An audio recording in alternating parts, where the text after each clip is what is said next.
Queridos hermanos, iniciamos la lección divina de este día jueves 1 de febrero, jueves de la cuarta semana del tiempo ordinario. Por la señal de la Santa Cruz de nuestros enemigos, líbranos, Señor Dios nuestro, en el nombre del Padre, y del Hijo, y del Espíritu Santo. Amén. Señor mío y Dios mío, creo firmemente que estás aquí, que me ves, que me oyes. Te adoro con profunda reverencia.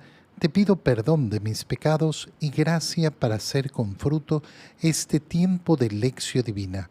Madre mía Inmaculada, San José, mi Padre y Señor, Ángel de mi guarda, interceded por mí.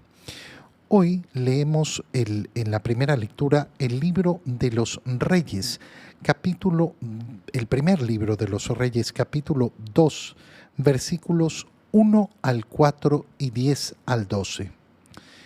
En aquel tiempo, sintiendo que se acercaba el día de su muerte, David le hizo estas recomendaciones a su hijo Salomón. Yo ya me voy por el camino de todos los mortales. Ten valor y sé todo un hombre. Cumple los mandamientos del Señor tu Dios. Camina por sus sendas y observa sus preceptos, órdenes, decretos e instrucciones, tal como están escritos en la ley de Moisés. Si haces esto, tendrás éxito en todas tus empresas y el Señor cumplirá la promesa que me hizo al decirme: si tus hijos me son fieles a mí, el Señor, y cumplen sinceramente mi voluntad, con todo su corazón y con toda su alma, no te faltará un descendiente en el trono de Israel. Cuando el rey David murió, lo sepultaron en la llamada ciudad de David. Reinó sobre Israel durante 40 años, 7 en Hebrón y 33 en Jerusalén. Su hijo Salomón lo sucedió en el trono y su reino se consolidó. Palabra de Dios. Como vemos, después de haber leído el primer libro de Samuel y el segundo libro de Samuel y haber conocido la historia del gran rey David, ahora llegamos en el libro de los Reyes, en el primer libro de los Reyes, al final de su vida, al final de su existencia. Es importante recordar ese camino que se ha seguido, donde el pueblo de Israel ha pedido a Dios tener un rey, como los demás pueblos, y han tenido primero a Saúl y después a David, habiéndoles advertido lo que iba a suceder con los reyes, es decir, que los iban a oprimir y que iban a hacer muchas injusticias con ellos.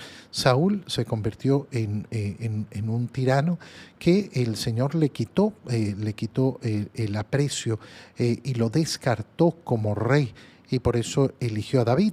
Pero hemos visto que David también, junto con muchas manifestaciones gigantes y enormes, también ha estado lleno de pecados y de errores. Lo mismo va a suceder con su hijo Salomón, a pesar de las bellas indicaciones que le da su padre. Lo que leemos en esencia en ese momento en el primer libro de los Reyes es el testamento de David para su hijo Salomón, ese hijo que va a ser el encargado de construir el templo de Jerusalén, ese que no podía construir David, pero que dejó todo listo para que lo construyera su hijo. ¿En qué se basa ese testamento? En caminar el camino del Señor, y por eso esas palabras son tan preciosas, tan bonitas. Fijémonos en ellas. Sintiendo que se acercaba el día de su muerte. Qué importante esto en primer lugar.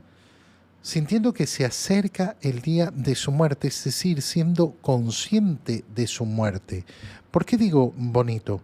Porque nosotros estamos llenos de historias donde los padres creen que no se van a morir o no les importa lo que suceda después de su muerte. Me refiero a todos esos casos en los cuales los padres no ponen en orden su vida. Fíjate cuántas peleas familiares existen por las herencias, por no haber puesto claridad en las herencias. Cuántos problemas familiares existen porque de repente aparecen tantas situaciones que la familia no conocía, que no tenía claro sobre sus padres, incluso hijos fuera del matrimonio que no sabían ni siquiera que existían. ¿Qué ocurre en el corazón de un hombre, de una mujer, que no dejan las cosas en orden? Bueno, que no les importa lo que vaya a ocurrir a futuro. Y eso es una manifestación clara de la falta de amor. Oye, yo he conocido personas que dicen, no, no, es que yo voy a vivir hasta los 90, 95, todavía tengo tiempo, como si fueran de verdad propietarios y dueños del tiempo que tienen en el mundo. Y entonces dicen, no, después pongo en orden. O peor todavía, con tanta vagancia en su corazón, con tanta pereza en su corazón, que no quieren poner en orden sus situaciones y su vida. ¿Por qué? Porque dicen, que se arreglen los que quedan. Es decir, que se maten entre ellos. Bueno, esto es una manifestación clara de la falta de amor. Poner en orden las cosas sabiendo que yo me voy a morir. Ser consciente de esto en primer lugar. Continúa David y le dice a su hijo estas recomendaciones. Yo ya me voy por el camino de todos los mortales. Es decir, soy consciente de que me voy. Soy consciente de que no me voy a quedar aquí. Ten valor y sé todo un hombre. ¿Qué significa ser todo un hombre? Bueno, ser todo un hombre significa, en definitiva, ponerse los pantalones y reconocer la responsabilidad y aceptar la responsabilidad de mis acciones. Cuando hablamos de hombría y no hablamos de esto, no estamos hablando de hombría. Si para una persona la hombría se manifiesta en su capacidad de estar con muchas mujeres o de maltratar a las mujeres o de ser el que manda y que todos me tienen que obedecer, bueno, ese no tiene claro lo que es la hombría. La hombría es en primer lugar la capacidad de asumir la responsabilidad de mis acciones, la responsabilidad de mi vida. Si no hay eso, si yo, por ejemplo, soy incapaz de reconocer mis culpas, no, yo no soy culpable de nada. La culpa es de otros, no, yo siempre he hecho todo bien. Bueno, ese no es un hombre. Ese no es un hombre, no se ha puesto los pantalones para reconocer sus culpas, para aceptar su responsabilidad, y aquel que no acepta su responsabilidad demuestra una profunda inmadurez. ¿Por qué? Porque aquellos que están llenos de justificaciones son los niños. Los niños son aquellos a los cuales tú les dices, ¿por qué le pegaste a tu hermano? Porque él me pegó primero. Siempre van a buscar la culpa en otro. El hombre, en cambio, maduro, es el que acepta la responsabilidad de sus actos. En segundo lugar, cumple los mandamientos del Señor tu Dios. Camina por sus sendas y observa, y fíjate bien en este listado, sus preceptos, órdenes, decretos e instrucciones. Es decir, no solo se trata de cumplir los mandamientos, porque el Señor también ha dado preceptos, órdenes, decretos e instrucciones. Es decir, la ley de Dios está compuesta no solo de los 10 mandamientos, sino de una serie de instrucciones. ¿Qué es lo que está diciéndole David? No vayas a elegir solo una parte. No vayas a elegir solo una parte, como lamentablemente sucede a muchos que dicen, no, bueno, yo cumplo esto. Sí, estás cumpliendo una parte, pero no estás cumpliendo todo. Si no estás cumpliendo todo, no estás cumpliendo con la ley del Señor. Y la ley del Señor tiene que ser cumplida en su totalidad. No en una parte. Cumple los mandamientos, camina sus sendas. ¿Por qué? Porque, en segundo lugar, tal y como están escritos en la ley de Moisés. Tal y como están escritos en la ley de Moisés. ¿Qué quiere decir esto? No de acuerdo a tu conveniencia. no de acuerdo a tu conveniencia, sino como están escritos en la ley de Moisés. Qué bonito es esto para salir de esa falsa interpretación que podemos tener nosotros. Y entonces le dice, si haces esto, tendrás éxito en todas tus empresas. Y el Señor cumplirá la promesa de que si tus hijos me son fieles, entonces siempre habrá mi compañía. No faltará entonces un descendiente en el trono de Israel que venga de ti. Es decir, el descendiente de David va a depender de ese cumplimiento de la ley que hagan sus hijos. Esto no va a ocurrir y por eso esa dinastía de David se va a romper. No van a seguir gobernando Israel. No va a ser una dinastía que se extienda, se va a quebrar y por eso esos descendientes de David van a quedar a un lado en el pueblo de Israel hasta la llegada de nuestro Señor Jesucristo, que será el que consolide ese verdadero reinado. En el Evangelio, leemos el Evangelio de San Marcos, capítulo 6, versículos 7 al 13. En aquel tiempo llamó Jesús a los 12, los envió de 2 en 2 y les dio poder sobre los espíritus inmundos. Les mandó que no llevaran nada para el camino, ni pan, ni mochila, ni dinero en el cinto, sino únicamente un bastón, sandalias y una sola túnica. Y les dijo, cuando entren en una casa, quédense en ella hasta que se vayan de ese lugar. Si en alguna parte no los reciben ni los escuchan, al abandonar ese lugar, sacúdanse el polvo de los pies, como una advertencia para ellos. Los discípulos se fueron a predicar el arrepentimiento, expulsaban a los demonios, ungían con aceite a los enfermos y los curaban. Palabra del Señor. Después de que el Evangelio de San Marcos nos ha mostrado lo que sucedió cuando Jesús fue a Nazaret y cómo no fue aceptado por los suyos, cómo no fue bien recibido, y nos decía Jesús se extrañaba de la falta de fe de estos hombres.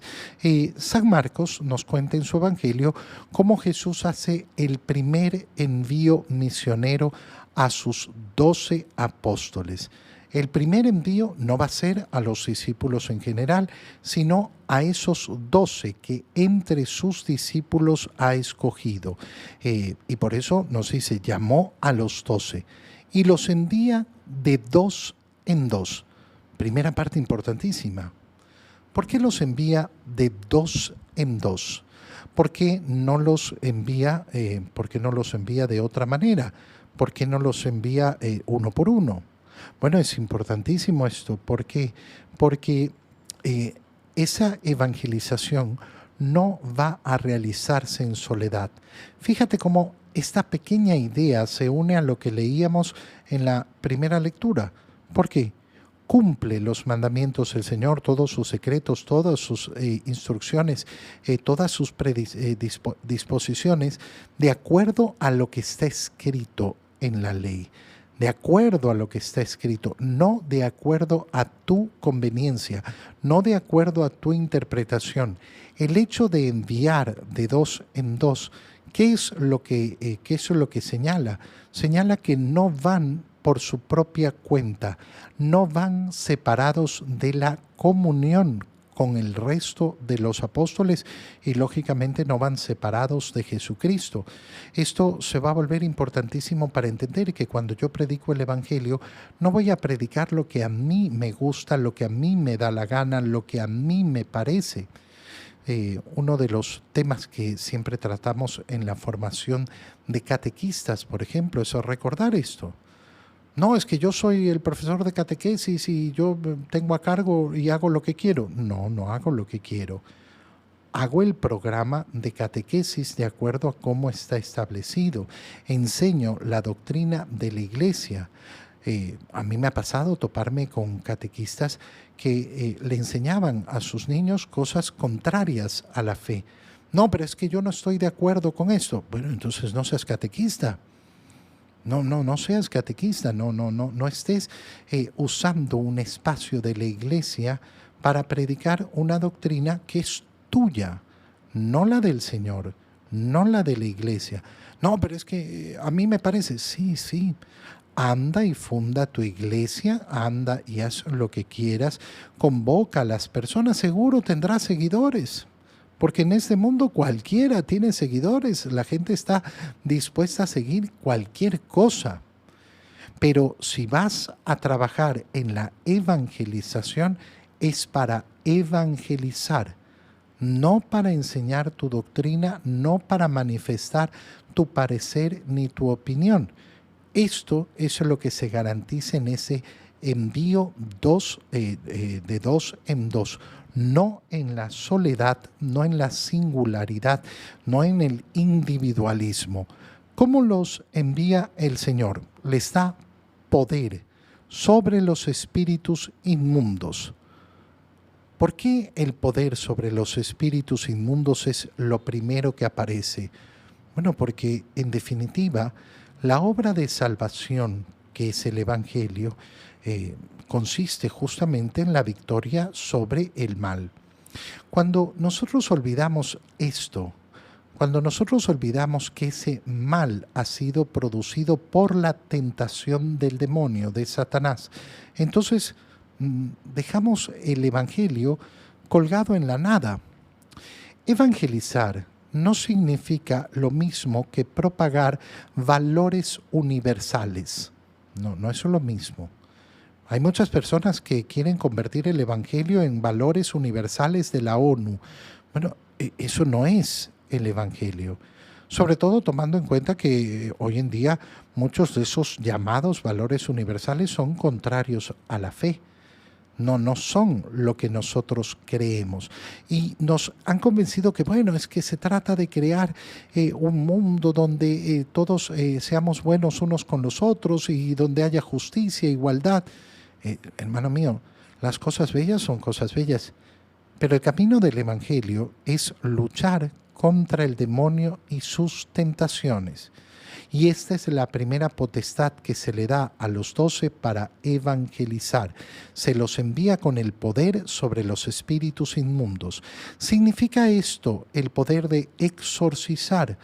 No significa solamente el poder de exorcizar. Mira, la mayor parte de la lucha contra el demonio no se realiza en los exorcismos.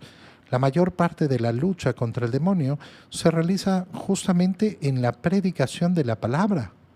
Ahí donde se anuncia la palabra de Dios y resplandece la luz de Cristo, es donde el demonio es ahuyentado, donde huye, donde es quitado.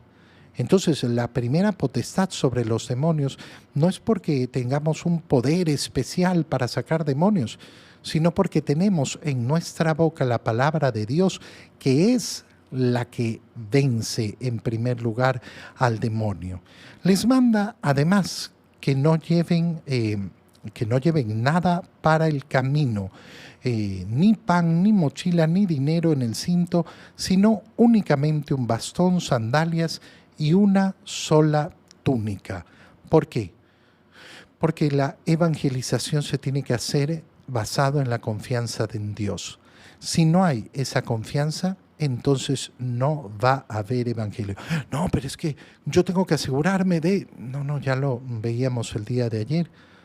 No voy a tener seguridades. No voy a tener seguridades. Y qué bonito es entender que cuando uno quiere caminar el camino del Señor, tiene justamente que abandonar la pretensión de tener todo asegurado en este mundo. Cuando entren en una casa, quédense en ella hasta que se vayan de ese lugar. Si en alguna parte no los reciben ni los escuchan, al abandonar ese lugar, sacúdanse el polvo de los pies como una advertencia para ellos. ¿Por qué no cambiar de casa? Para que los discípulos no anden buscando, uy, pero es que esta casa tiene mejor comida, esta casa está mejor, esta casa no sé cuánto. No, llegaron a una, los recibieron, agradezcan lo que tienen y no anden mirando para otro lado. Y si no los reciben, no se hagan líos. No se hagan problema, no busquen la guerra. Hoy en día hay muchos católicos que viven con su corazón en guerra, y en guerra dentro de la iglesia, viendo la maldad y los malos y los que nos están atacando y lo que nos están destruyendo en todos lados. Ten cuidado si vives en guerra. Yo vivo en guerra contra el mal, vivo en guerra contra el demonio, pero no vivo en guerra contra los otros. No vivo en guerra contra los seres humanos, no vivo en guerra contra mis hermanos en la iglesia. Si mi corazón está siempre en guerra, no es un corazón evangelizador, es un corazón que tiene problemas profundos. Tiene problemas profundos que no van a llevar a un verdadero evangelio. Los discípulos se fueron a predicar el arrepentimiento, porque esta es la base del evangelio, el arrepentirse. Y expulsaban a los demonios y ungían a los enfermos y se curaban. Es decir, la predicación de esos 12 rinde sus frutos. Te doy gracias, Dios mío, por los buenos propósitos, afectos e inspiraciones que me has comunicado en este tiempo de lección divina. Te pido ayuda para ponerlos por obra. Madre mía Inmaculada, San José, mi Padre y Señor, Ángel de mi guarda, interceded por mí. María, Madre de la Iglesia, ruega por nosotros. Queridos hermanos, reciban mi bendición en este día, en el nombre del Padre, y del Hijo, y del Espíritu Santo. Amén. Un feliz día para todos.